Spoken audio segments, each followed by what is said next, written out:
जय हिंद। वीडियो में मैं आपको बताने वाला हूं एसएससी दिल्ली पुलिस एसआई यानी कि SSC CPO SI online form 2024 के बारे में कि कैसे आपको फॉर्म फिलअप करना है। तो आप इस वीडियो को देखते रहिए। यहां पर आपको राशन से लेकर के प्रिंट तक के पूरी जानकारी दी जाएगी। तो गाइज आपको वीडियो को पूरा देखना है और स्किप नहीं करना है। अब चले यहाँ पर बात करते हैं इसके बारे में। चलिए एक बार फिर से पॉइंट पर आते हैं। तो अभी जो वीडियो में देख सकते हैं हमारी ऑफिशियल साइट वीडियो का डिस्क्रिप्शन में दिया है। जैसे ही आप लिंक ओपन करेंगे तो आपके सामने इस फॉर्म की जानकारी आएगी, जहां पर आपको जानने को मिलेगा कि आप लोग इस फॉर्म को 15 फरवरी 2024 से लेकर के 14 मार्च 2024 तक भर पाएंगे। एंड बाकी की जानकारी भी आप यहां पर चेक कर लीजिए, जैसे कि qualification, application fees, age limit, selection process. आप यहां पर इंपोर्टेंट लिंक के सेक्शन में आएंगे और अप्लाई ऑनलाइन लिंक ओपन करेंगे। देन आपके सामने एसएससी की ऑफिशियल वेबसाइट आएगी। अब यहां पर मैं आपको बता दूं कि अगर आपने एसएससी की वेबसाइट का इस्तेमाल करके पहले कोई भी फॉर्म भरा है तो पिछले 2-3 साल के अंदर तो आपका अकाउंट बना हुआ होगा। आप यहां पर उसी से लॉगिन करके अपने इस फॉर्म को भरेंगे। बट गाइज आपका अकाउंट तो बना हुआ है पर आप अपना राशन नंबर या फिर पासवर्ड भूल चुके हैं, तो आप क्या करेंगे? उसके लिए गाइज आपको फॉरगॉट पासवर्ड पर क्लिक करना है। एंड देन यहाँ पर जो परमानेंट स्टेट आपने सिलेक्ट की थी राशन करते समय वो आप सिलेक्ट करेंगे। आपने जो ईमेल आईडी या फिर नंबर रजिस्टर किया था वो कोई एक यहाँ पर डाल दीजिए एंड देन सबमिट के ऊपर क्लिक कीजिए। नाउ गाइज आपके सामने ओटीपी फिल करने का ऑप्शन आएगा। तो आप यहाँ पर चाहे मोबाइल वाला ओटीपी डाल दीजिए या फिर ईमेल वाला, क्योंकि दोनों के ऊपर आपको ओटीपी सेंड किए हैं। तो कोई भी एक ओटीपी यहाँ पर डालिए, ये कैप्चा कोड फिल कीजिए और सबमिट कर दीजिए। सबमिट करने के बाद आप यहाँ पर देख सकते हैं कि आपका रजिस्टर नंबर आपको दिखाई दे रहा है। जो ईमेल आईडी आपने रजिस्टर की थी वो ईमेल आईडी भी आप यहाँ पर चेक कर सकते हैं। अब आपको यहाँ पर एक न्यू पासवर्ड बनाना है। पासवर्ड आपका कैसा है उसका एग्जाम्पल आप देख लीजिए। पासवर्ड के अंदर इंग्लिश का कैपिटल लेटर कम से कम एक, ज्यादा कितने भी रख सकते हैं। स्मॉल लेटर भी कम से कम एक, ज्यादा कितने भी रख सकते हैं। कोई स्पेशल कैरेक्टर 7 डिजिट का आपको इस्तेमाल कर लेना है। कुछ इस तरह का पासवर्ड आप यहाँ पर बनाएंगे, उसको दोबारा डाल करके वेरीफाई कर देंगे एंड देन सबमिट के ऊपर क्लिक करेंगे। देन गाइज आपका यहाँ पर पासवर्ड रिसेट हो जाएगा और आप यहाँ पर इस इंफॉर्मेशन का इस्तेमाल करके लॉगिन कर लीजिएगा। पर गाइज अगर आप फ्रेशर है, आपने इस वेबसाइट का इस्तेमाल करके कोई भी फॉर्म नहीं भरा, तो आप यहाँ पर अकाउंट बनाएंगे। मैंने ऑलरेडी राशन करके रखा है, उसी वीडियो का पार्ट में इस वीडियो में आगे ऐड करने वाला हूँ। तो उसके लिए गाइज आप यहाँ पर न्यू यूजर रजिस्टर नाउ इसके ऊपर क्लिक करेंगे। इसके ऊपर क्लिक करने के बाद आपके सामने कुछ ऐसा इंटरफेस आ जाएगा। अब आपको यहाँ पर सबसे पहले ये पूछेगा कि आपके पास आधार कार्ड है। अगर है तो आपको यस करना है, नहीं तो नो कर दीजिए। अगर आप यस कर रहे हैं तो आपको आधार नंबर देना है, उसको दोबारा डाल करके वेरीफाई कर देना है। अगर आपने पहले वाले ऑप्शन डू यू हैव आधार में नो किया है तो फिर आपको यहाँ पर कोई एक अन्य आईडी की जानकारी देनी है। कौन सी आईडी की जानकारी देंगे वो आप यहाँ पर सिलेक्ट कर सकते हैं। इसके बाद दोस्तों यहाँ पर 2.a पर आइए और आपको आपका नाम 10th की मार्कशीट के अनुसार एंटर करना है। इसके बाद इस नाम को दोबारा डाल करके आपको वेरीफाई करना है। फिर आपसे पूछेगी क्या आपने कभी नाम चेंज किया है। अगर हाँ तो यस कीजिए, नहीं तो आपको नो करना है। अगर आप यस करते हो तो आपका जो नाम चेंज होने के बाद में हुआ है वो आपको 2D वाले सेक्शन में लिखना है। फिर आता है फादर नेम, यानी कि आपको आपके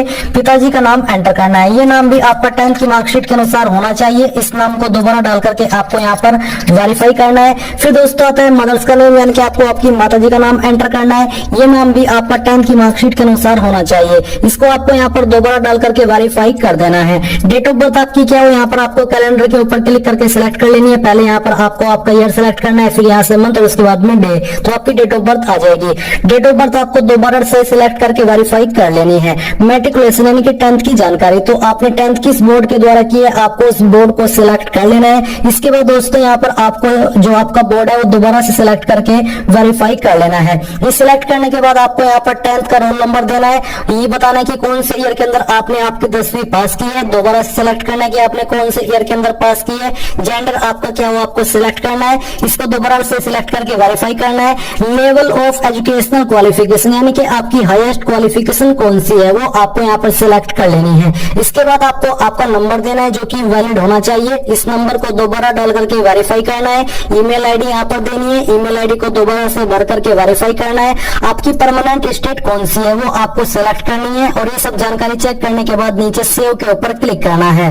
सेव के ऊपर क्लिक करने के बाद दोस्तों आपके नंबर और ईमेल आईडी के ऊपर एक ईमेल गई है। अब आपको क्या करना है, आपके सामने कुछ ऐसा इंटरफेस आ जाएगा। इस रजिस्ट्रेशन नंबर को आपको यहाँ से कॉपी कर लेना है और कॉपी करने के बाद यहाँ पर आपको ओके करना है। ओके करने के बाद आपको यहाँ पर अब लॉगिन करना है। तो आपको जो रजिस्ट्रेशन नंबर मिला है वो यहाँ पर एंटर करना है और जो पासवर्ड आपको अभी मेल मैसेज के माध्यम से सेंड किया गया है वो यहाँ पर डालना है और ये कैप्चा कोड फिल करके आपको लॉगिन कर लेना है। लॉगिन के ऊपर क्लिक करने के बाद आपके सामने कुछ ऐसा इंटरफेस आ जाएगा। अब आपको यहाँ पर क्या करना है, जो ओल्ड पासवर्ड मेल मैसेज के माध्यम से मिला है और यहाँ पर डालना है और फिर आपको एक न्यू पासवर्ड क्रिएट कर लेना है। पासवर्ड आपका कुछ इस तरह का होना चाहिए जिसमें कि इंग्लिश का कैपिटल वर्ड, स्मॉल वर्ड और एक स्पेशल कैरेक्टर और डिजिट होना चाहिए। जैसे कि मैंने पासवर्ड बनाया जो कि आप यहाँ पर देख सकते हैं। तो इस तरह का आपको पासवर्ड बनाना है और उसको दोबारा डाल करके वेरीफाई करना है और सबमिट के ऊपर क्लिक करना है। सबमिट के ऊपर क्लिक करने के बाद यहाँ पर इस तरह का इंटरफेस आएगा। आपको क्लोज करना है। क्लोज करने के बाद आपको यहाँ पर रजिस्ट्रेशन नंबर डालना है और जो पासवर्ड अभी आपने बनाया है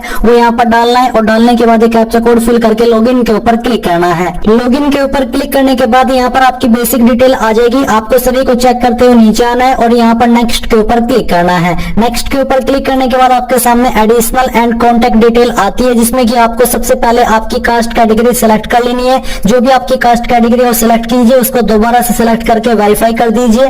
नेशनलिटी में आपको a citizen of India select कर लेना है, यानी कि सिटीजन ऑफ इंडिया ये सिलेक्ट करना होगा। आइडेंटिफिकेशन मार्क यानी कि आपकी बॉडी के ऊपर वो निशान जिससे आपके शरीर की पहचान हो सके, तो जो भी मार्क का निशान है वो यहाँ पर लिख दीजिए। अगर आपकी बॉडी के ऊपर कोई मार्क का निशान नहीं है जो कि परमानेंट हो तो आपको नो मार्क लिख देना है। क्या आप विकलांग है, पर्सन विद डिसेबिलिटी है? अगर हाँ तो यस कीजिए, नहीं तो आपको नो करना है। अगर आप यस करते हो आपको 14B के अंदर आपकी टाइप ऑफ डिसेबिलिटी सिलेक्ट करनी होगी। नीचे आता है आपका यहाँ पर परमानेंट एड्रेस, तो जो भी आपका स्थायी पता है वो यहाँ पर लिख दीजिए। अपनी स्टेट यहाँ से आपको सिलेक्ट कर लेनी है। उस स्टेट के अंदर आपकी कौन सी डिस्ट्रिक्ट है वो आपको डिस्ट्रिक्ट के सेक्शन में सिलेक्ट करनी होगी। ये सिलेक्ट करने के बाद यहाँ पर आपको आपका पिन कोड डालना है। फिर आपसे पूछेगी कि आपका प्रेजेंट एड्रेस ही परमानेंट एड्रेस है। अगर हाँ तो यस कर दीजिए और यस करने के बाद आपको नीचे सेव के ऊपर क्लिक करना है। सेव के ऊपर क्लिक करने के बाद आपके सामने डिक्लेरेशन आ चुका है। अब आपको यहाँ पर आई एग्री के ऊपर क्लिक करना है और उसके बाद यहाँ पर दोस्तों आपको अगर इसका ड्राफ्ट प्रिंट लेना है तो आप टेक ड्राफ्ट प्रिंट ले सकते हैं, नहीं तो आपको फाइनल सबमिट के ऊपर क्लिक करना है। अब इसके ऊपर क्लिक करने के बाद आपके नंबर और ईमेल के ऊपर ओटीपी गया है, आपको ये ओटीपी यहाँ पर भर दीजिए, एक कैप्चा कोड फिल कर दीजिए और उसके बाद सबमिट के ऊपर क्लिक कर दीजिए। नाउ गाइस यहाँ पर आपको लेटेस्ट नोटिफिकेशन के अंदर एसआई दिल्ली पुलिस की जो पोस्ट है देखने को मिलेगी। अभी तक वो लिंक आपका एक्टिवेट नहीं किया गया है। जब एक्टिवेट होगा तो आपको यहाँ पर सेम वे में अप्लाई का लिंक देखने को मिलेगा, जैसे कि आप यहाँ पर नीचे ये जो बाकी पोस्ट है वो देख पा रहे हैं। तो जैसे ही आप अप्लाई के ऊपर क्लिक करेंगे आपके सामने जो इंटरफेस आएगा मैं आपको दिखा रहा हूँ। अगर आपका राशन नहीं था और आपने राशन कर लिया तो राशन करके यहाँ पर रख लीजिए। जब आपका अप्लाई लिंक एक्टिवेट हो जाएगा और उसके बाद अगर आप इस वीडियो को वॉच कर रहे हैं तो फिर आपको आगे का फॉर्म कैसे भरना है वो आप यहाँ पर इसी वीडियो से जान लीजिए यूजर इंस्ट्रक्शंस के माध्यम से। तो यहाँ पर आपको पहले तो अप्लाई के ऊपर क्लिक करने के बाद जो आपने राशन के अंदर जानकारी भरी है देखने को मिलेगी। जो जानकारी आपको यहाँ पर भरनी है वो है आपका एक 14 पॉइंट में आपको यहाँ पर क्या पूछा है, क्या कहा है कि do you belong to a caste not included in central list of OBC but notified as OBC by the government of NCT of Delhi and wish to be treated as OBC for SI in Delhi police and you are for other post. यानी कि क्या आप उस cast से belong करते हैं जो कि यहाँ पर इंक्लूड नहीं है सेंट्रल लिस्ट के अंदर ओबीसी की, बट आप यहाँ पर जो गवर्नमेंट ऑफ दिल्ली है उसके अंदर ओबीसी में आते हैं। तो क्या आप चाहते हैं कि आपको ओबीसी के अंदर ट्रीट किया जाए एसआई इन दिल्ली पुलिस में एंड यू आर यानी कि जनरल में अदर पोस्ट के लिए? तो अगर हाँ तो यस करेंगे, नहीं तो आपको नो करना है। फिर आप यहाँ पर नीचे आएंगे, इसी से जुड़े हुए आपके और क्वेश्चन भी है, जैसे कि यहाँ पर क्या आप जो आपकी सेंट्रल गवर्नमेंट की लिस्ट है ओबीसी की उसके अंदर नहीं इंक्लूड किए गए बट आप ओबीसी दिल्ली के अंदर आते हैं, तो क्या आप चाहते हैं कि आपको जो आपकी एसआई की पोस्ट है उसके लिए तो ओबीसी में ट्रीट किया जाए एंड जो आपकी अदर पोस्ट है उसमें आपको जनरल में ट्रीट किया जाए या फिर कह लीजिए कि ईडब्ल्यूएस में ट्रीट किया जाए? अगर हाँ तो यस, नहीं तो आप नो करेंगे। फिर 16 पॉइंट है कि are you a departmental candidate of Delhi police, क्या आप दिल्ली पुलिस के डिपार्टमेंटल कैंडिडेट है यानी कि ऑलरेडी दिल्ली पुलिस के अंदर काम करते हैं? अगर हाँ तो यस, नहीं तो आप नो करेंगे। इसके बाद में यहाँ पर गाइज आपको दोबारा से इसको सिलेक्ट करके वेरीफाई करना है। 17 पॉइंट है कि क्या आपके पास एनसीसी सर्टिफिकेट है? अगर है तो यस, नहीं तो आप नो करेंगे। इसको दोबारा सिलेक्ट करके आप यहाँ पर वेरीफाई कर दीजिएगा। इसके बाद प्रेफरेंस ऑफ एग्जाम सेंटर, तो आप एग्जाम सेंटर की 3 प्रेफरेंस यहाँ पर आपकी चॉइस के अकॉर्डिंग दे देंगे। फिर 19.1 है कि क्या आप एक्स सर्विसमैन है, आर्म फोर्स के अगर हाँ तो यस, नहीं तो आपको नो करना है। इसके बाद यहाँ पर आप आएंगे और आपको जो अन्य इन्फॉर्मेशन है वो देनी है, जैसे कि 21 पॉइंट है आई सेवा के अंदर छूट का। तो अगर आपकी कैटेगरी SC ST OBC है और आप ओवर एज हो चुके हैं तो आप यहाँ पर यस करके किस कैटेगरी के तहत छूट चाहते हो सिलेक्ट कर लीजिएगा। अगर आप ओवर एज नहीं हुए हैं तो आप नो कर दीजिए। फिर हाईएस्ट एजुकेशनल क्वालिफिकेशन, आपकी हाईएस्ट क्वालिफिकेशन क्या है वो आपको यहाँ पर सिलेक्ट करके जो भी आपकी क्वालिफिकेशन है वो सिलेक्ट कर लीजिएगा। इसके बाद details of qualifying educational qualification, तो आप इसमें ग्रेजुएशन सिलेक्ट कर लीजिएगा क्योंकि ग्रेजुएशन के माध्यम से सिलेक्ट कर लीजिएगा क्योंकि ग्रेजुएशन के माध्यम से आप एलिजिबल है इसमें अप्लाई करने के लिए। फिर आपको यहाँ पर स्टेटस में आपका पास या फिर अपीयरिंग वो सिलेक्ट करना है। पासिंग ईयर क्या है वो आप सिलेक्ट कर लेंगे। फिर यहाँ पर स्टेट यूट्यूब बोर्ड यूनिवर्सिटी, यानी कि कौन सी स्टेट के द्वारा आपने आपकी जो ग्रेजुएशन है वो कंप्लीट की है। इसके बाद में यहाँ पर आपको आपका नेम ऑफ बोर्ड या फिर यूनिवर्सिटी सिलेक्ट करना है। मैं आपको थोड़ा सा इसके बारे में क्लियर करना चाहूंगा। आपको पहले सिलेक्ट करना होगा कि आपकी यूनिवर्सिटी कौन सी स्टेट के अंदर स्थित है और फिर आपको आपकी यूनिवर्सिटी का नाम भी यहाँ पर देखने को मिलेगा। अगर आपकी यूनिवर्सिटी का नाम यहाँ पर नहीं आ रहा है तो आप यहाँ पर अदर का ऑप्शन सिलेक्ट कर लीजिएगा। फिर आपको यहाँ पर आपका रोल नंबर देना है, फाइनल ईयर का आपकी परसेंटेज एंटर करनी है। अगर आपके नंबर CGPA के अंदर है तो आप परसेंटेज खाली छोड़ करके CGPA भरेंगे और अगर परसेंटेज में है तो परसेंटेज भर के CGPA को खाली छोड़ देंगे। 24 पॉइंट है कि क्या आप अपनी इन्फॉर्मेशन SSC को देना चाहते हैं ताकि वो आपको इन फ्यूचर ईमेल करते रहे उसके बारे में जो आपको अपनी अपकमिंग अपॉर्चुनिटी है। अगर हाँ तो यस, नहीं तो आप नो करेंगे। चाहे इसमें आप यस करें चाहे नो करेंगे आपके फॉर्म पर कोई असर नहीं पड़ेगा। इसके बाद में ऊपर की तरफ आपको आपका एड्रेस देखने को मिलेगा जो कि आपको वेरीफाई कर लेना है और फिर यहाँ पर आपको आपका फोटो एंड साइन अपलोड करना है। फोटो के नीचे यहाँ पर डेट लिखना अनिवार्य है, अभी तक के लिए नहीं है। अगर आपका अनिवार्य होता है तो आपको मैं बता दूंगा कमेंट के माध्यम से।